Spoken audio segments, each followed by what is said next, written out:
Hi guys! Ito po yung another parcel ko. Nagkasabay po sila.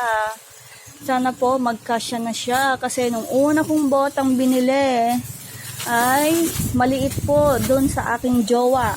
Ito. Tingnan natin. Size 42 po ito in euro. Euro size po. Hoping magkasya na siya sa jowa ko. Yan, maliit. Ayan na po. Ayan na po siya.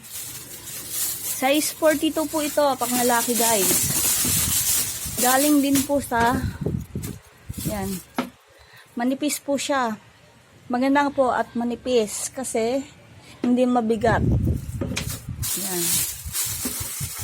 Parang standard. Parang maliit. Ayan po guys. Ayan po yung kabiyak niya. Mother, aka na po. Yan.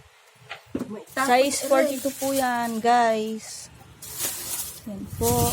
Hoping na magustuhan ng aking jowa yung in-order namin parcel. Yan. Magagamit na niya kasi nagwe-welder po siya sa babuyan. Yan po. Sa babuyan po siya nagwe-welder. Yung ginagawang babuyan dito sa amin. Bye guys!